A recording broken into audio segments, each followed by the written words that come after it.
നമസ്കാരം. Raf talk ഫുട്ബോളിലേക്ക് അവർക്കും സ്വാഗതം. വിചാരിച്ച പോലെയല്ല, ട്രാൻസ്ഫർ ജാലകത്തിലെ കാര്യങ്ങൾ അതിവേഗമാണ് നീങ്ങിക്കൊണ്ടിരിക്കുന്നത്. എന്തൊക്കെ വമ്പൻ താരങ്ങളുടെ കാര്യങ്ങളാണ് ആരാധകർ അറിയാൻ വേണ്ടി ആഗ്രഹിക്കുന്നത്. എൻസോ ഫെർണാണ്ടസിനെ എത്തിക്കാൻ വേണ്ടിയിട്ടുള്ള മാഞ്ചസ്റ്റർ സിറ്റിയുടെ ശ്രമങ്ങൾ ഒരു ഭാഗത്ത്, അതേസമയം ഹൂലിൻ അൽവാരസിന് ബാഴ്സലോണയിൽ പോകണം, 0% ചാൻസാണ് ബാഴ്സക്ക് വിൽക്കാൻ എന്ന് ഇന്നലെ അത്ലറ്റിക്കോ മാഡ്രിഡ് സ്റ്റേറ്റ്മെൻറ്റ് ഇറക്കി. അപ്പോൾ പിന്നെ ആഴ്സണൽ മാത്രമാണ് താരത്തിന് പുറത്ത് പോകണമെങ്കിൽ ഒരേ ഒരു ഓപ്ഷൻ. അതവിടെ നിൽക്കുന്ന ഒരു ഭാഗത്ത്. റാഫേൽ ലിയാവോയുടെ കാര്യത്തിൽ ഇതാ തീരുമാനമാകുന്നു. ഗബ്രിയേൽ മാർട്ടിനെല്ലി ഇതാ സൗദി അറേബ്യയിലേക്ക് പോകുന്നു. സാവിഞ്ഞ് ടോട്ടനമ പോയി ഗോളൊക്കെ അടിച്ചു കഴിഞ്ഞു. ഒമർ ബർബോഷും അങ്ങോട്ടേക്ക് പോകുന്നു. നിക്കോ ഗോൺസാലസ് പോയി കഴിഞ്ഞു. അങ്ങനെ വലിയ രൂപത്തിൽ നീക്കങ്ങൾ നടന്നുകൊണ്ടേയിരിക്കുന്നു. സ്വാഭാവികമാണ്, ട്രാൻസ്ഫർ ജാലകത്തിൻ്റെ അവസാന ദിനങ്ങളാണ്. പല അപ്രതീക്ഷിത നീക്കങ്ങളും ട്വിസ്റ്റുകളും ഒക്കെയും നമ്മൾ പ്രതീക്ഷിക്കണം. എന്നാൽ നമ്മളൊന്ന് പരിശോധിക്കുകയാണ്. ഇതാ റാഫേൽ ലിയാവോയുടെ കാര്യം.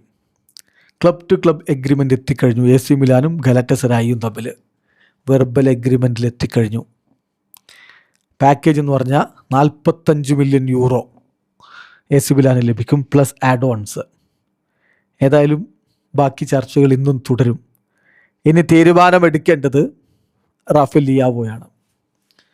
അതായത് ഈ ഒരു ഡീൽ ആക്സെപ്റ്റ് ചെയ്യണോ, അതല്ല ആസ്റ്റൺ വില്ല ഓഫറുമായിട്ട് വരുമെന്ന് വെയിറ്റ് ചെയ്യണോ. ഇനിയിപ്പോൾ വെയിറ്റ് ചെയ്യാനൊക്കെ ദിവസങ്ങളുണ്ടോ എന്നുള്ളതാണ് ചോദ്യം. ഏതായാലും AC മിലാനിന് പുറത്തേക്കുള്ള പോക്ക് ഉറപ്പായിട്ടുണ്ട്. താരത്തിന് തുർക്കി ക്ലബിലേക്ക് ചേക്കേറുന്നതിനേക്കാൾ കൂടുതൽ താല്പര്യം ഇംഗ്ലീഷ് ക്ലബിലേക്ക് ചേക്കേറാനാണ്. പക്ഷേ ഒഫീഷ്യലായിട്ട് ഇതുവരെ ബിഡുമായിട്ടോ ആസ്റ്റൺ വില്ല എത്തിയിട്ടില്ല എന്നുള്ളതാണ് കാര്യം. അപ്പോൾ അദ്ദേഹത്തിൻ്റെ ഭാവി അവിടെ സംശയത്തിൽ നിൽക്കുകയാണ് എന്നർത്ഥം. അതിനിടയ്ക്ക് ഇൻട്രസ്റ്റിംഗ് ആയിട്ടുള്ളൊരു കാര്യം നടന്നത് അൽവാരോ മൊറാറ്റയുടേതാണ്. അദ്ദേഹം സ്പാനിഷ് സെക്കൻഡ് ഡിവിഷൻ സൈഡ് ലെഗാനസിലേക്ക് കോമോയിൽ നിന്ന് ലോണിൽ പോകാനുള്ള സാധ്യതയാണുള്ളത് എന്ന് ഫബ്രീസിയോ റിപ്പോർട്ട് ചെയ്യുന്നു. ഇതൊരു സർപ്രൈസിങ് മൂവാണ്. ഏതായാലും ഫൈനൽ അപ്രൂവലിന് കാത്തു നിൽക്കുകയാണെന്നാണ് റിപ്പോർട്ട്. അതൊരു വല്ലാത്ത സർപ്രൈസിങ് മൂവാണ്, സംശയമില്ല. സെക്കൻഡ് ഡിവിഷൻ ക്ലബിലേക്ക് അദ്ദേഹം നീങ്ങുന്നു എന്നുള്ളത്. അതേസമയം ഇൻട്രസ്റ്റിംഗ് ആയിട്ടുള്ള മറ്റൊരു കാര്യം ജാക്ക് ഗ്രീലിഷിൻ്റെ കാര്യമാണ്. ജാക്ക് ഗ്രീലിഷ് അടുത്ത ദിവസങ്ങളിൽ അദ്ദേഹത്തിൻ്റെ ഭാവിയെക്കുറിച്ച് തീരുമാനിക്കും. എവേർട്ടനും ആസ്റ്റൺ വില്ലയും താരത്തിനു വേണ്ടി നിലവിൽ രംഗത്തുണ്ട്. ഗ്രീലിഷ് എല്ലാ ഓപ്ഷൻസും ഓപ്പൺ ആക്കി വെച്ചിരിക്കുകയാണ്. അതിനുശേഷം അദ്ദേഹം ഫൈനൽ തീരുമാനത്തിലേക്ക് പോകും. ഏതായാലും സണ്ടർലാൻഡുമായിട്ട് ഒന്നും ഇപ്പോൾ കോൺക്രീറ്റ് ആയിട്ടില്ല എന്നുള്ളതാണ് ഫബ്രീസിയോ അദ്ദേഹത്തിൻ്റെ കാര്യത്തിൽ പറഞ്ഞത്. സോ ഗ്രീലിഷ് എന്തായാലും സിറ്റിയിൽ നിന്ന് വീണ്ടും പോകാനുള്ള സാധ്യത തന്നെയാണ്. ആ സമയം മറ്റൊരു ഇൻട്രസ്റ്റിംഗ് ആയിട്ടുള്ള നമ്മൾ ഇന്നലെ റിപ്പോർട്ട് ചെയ്തത് അഡാമ ട്രയോറെ ഡിപ്പോർട്ടീവ എ കറൂണയിലേക്ക് എത്തും എന്നുള്ളതാണ്. ഇപ്പോൾ ഡിപ്പോർട്ടീവ ഡി എ കറൂണയിലേക്ക് അദ്ദേഹം എത്തുന്നു. സോ അദ്ദേഹം അവിടെ സൈൻ ചെയ്യപ്പെടുന്നു. ആ കാര്യം കൺഫേംഡ് ആയി കഴിഞ്ഞ കാര്യമാണ്. ഇനി മറ്റൊരു ഇൻട്രസ്റ്റിംഗ് ആയിട്ടുള്ള കാര്യമുണ്ടല്ലോ. ഹോണസ്റ്റ് അഹനോറിന് വേണ്ടിയിട്ട് ചെൽസി നീക്കങ്ങൾ നടത്തുന്നു. 40 മില്യൺ യൂറോക്ക് താരത്തെ എത്തിക്കുന്നതിന് വേണ്ടിയിട്ടാണ് അറ്റ്ലാന്റയുമായിട്ട് ചർച്ചകൾ നടത്തിക്കൊണ്ടിരിക്കുന്നത്. 18കാരനായിട്ടുള്ള ഡിഫൻഡറുമായിട്ട് ഓൾറെഡി എഗ്രിമെൻറ്റിലേക്ക് അവർ എത്തിക്കഴിഞ്ഞിട്ടുണ്ട്. എന്തായാലും അദ്ദേഹത്തെ ഇപ്പോൾ എഗ്രിമെൻറ്റിലേക്ക് എത്തിയെങ്കിലും ഈ അടുത്ത സമ്മറിൽ ചെൽസിയിലേക്ക് എത്തിക്കുന്ന തരത്തിൽ ഇപ്പോഴേ കാര്യങ്ങളൊക്കെ തീരുമാനമാക്കുക.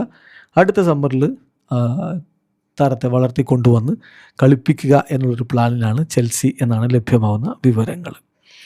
ഇനി നിക്കോ ഗോൺസാലസിൻ്റെ കാര്യത്തിൽ, നിക്കോ ഗോൺസാലസ് ന്യൂക്കാസിൽ യുണൈറ്റഡിൻ്റെ താരമായിട്ട് അൺവീൽ ചെയ്യപ്പെട്ടു എന്നുള്ളതാണ് ഏറ്റവും പ്രധാനപ്പെട്ട ഒരു കാര്യം. അതേസമയം തന്നെ അൽ ഹിലാൽ നടത്തിയിട്ടുള്ള 2 മൂവുകൾ. അൽ ഹിലാൽ ഒലി വാറ്റ്കിൻസിനെ അവർക്ക് വേണം എന്നവർ പറഞ്ഞിരുന്നു. വാറ്റ്കിൻസിനാണെങ്കിൽ താൻ ആസ്റ്റൺ വില്ല വിട്ട് അൽ ഹിലാലിലേക്ക് പോവുകയാണ് എന്നും പറഞ്ഞു നിൽക്കുകയായിരുന്നു. പക്ഷേ ആസ്റ്റൺ വില്ലയ്ക്ക് ചെറിയ എതിർപ്പുണ്ടായിരുന്നു. അതെല്ലാം ഇപ്പം മാറുന്നു. അദ്ദേഹം ഇതാ അൽ ഹിലാലിലേക്ക് കാര്യം ഉറപ്പായി. ഫബ്രീസിയോ ഒക്കെ ഹിയർവിഗോ ഒക്കെ വിളിച്ചു കഴിഞ്ഞു. ഇത് ആസ്റ്റൺ വില്ല ആക്സെപ്റ്റ് ചെയ്തിരിക്കുന്നത് 58 മില്യൺ യൂറോയുടെ 58.4 മില്യൺ യൂറോയുടെ ഒരു ബിഡാണ്.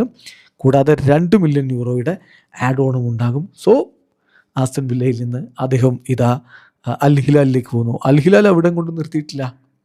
അൽ ഹിലാൽ ഗബ്രിയേൽ മാർട്ടിനെല്ലിയെയും കൊണ്ടുപോവുകയാണ് എന്നുള്ളതാണ് ഏറ്റവും ഇൻട്രസ്റ്റിംഗ് ആയിട്ടുള്ള കാര്യം. സോ അൽ ഹിലാൽ കൂടുതൽ കരുത്തുറ്റ ടീമായിട്ട് മാറുന്ന ഒരു കാഴ്ചയാണ് നമ്മൾ കാണുന്നത്. ഇനി നിക്കോളാസ് ജാക്സൺ ഇതാ ആസ്റ്റൺ വില്ലയിലേക്ക് പോവുകയാണ്. 65 മില്യൺ യൂറോ, യൂറോ അല്ല സ്റ്റീർലിംഗ് പൗണ്ട്, 65 മില്യൺ സ്റ്റീർലിംഗ് പൗണ്ടിൻ്റെ പാക്കേജാണ്. അതാണ് ആസ്റ്റൺ വില്ല മുന്നോട്ടേക്ക് വെച്ചിരിക്കുന്നത്. വില്ല പ്രൊജക്റ്റിനോട് എന്തായാലും അദ്ദേഹം യെസ് പറഞ്ഞിട്ടുണ്ട്.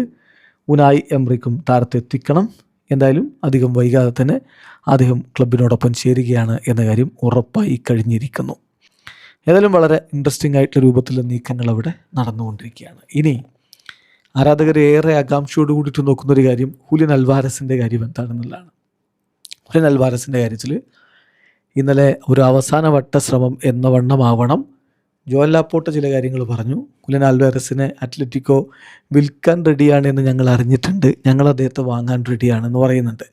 പക്ഷെ പിന്നാലെ തന്നെ സ്റ്റേറ്റ്മെൻറ്റ് ഇറക്കിക്കളഞ്ഞു അത്ലറ്റിക്കോമായിട്ട്, അതായത് 0% ചാൻസാണ് FC ബാഴ്സലോണക്ക് കൊടുക്കാൻ. ബാഴ്സലോണ ഞങ്ങളെ സാമ്പത്തികമായിട്ടും അല്ലാതെയും തകർക്കാൻ നോക്കുകയാണ് എന്ന് തന്നെ അവർ തിരിച്ചടിച്ചു. അപ്പോൾ പിന്നെ ആ ഡീല് നടക്കാനുള്ള സാധ്യത വളരെ കുറവാണ്. എന്നാൽ ആഴ്സണലിനെ ഇപ്പോൾ അദ്ദേഹം പരിഗണിക്കുന്നു എന്ന തരത്തിൽ ഗാസ്നഡൂലടക്കം റിപ്പോർട്ട് ചെയ്യുന്നുണ്ട്. അതെന്താവും എന്നുള്ളത് കാത്തിരുന്ന് കാണാം. വീഡിയോ അവസാനിക്കുന്നു. ഫുട്ബോൾ ലോകത്തെ കൂടുതൽ വിശേഷങ്ങളുമായി റഫ് ടോക്സിൽ എത്താം.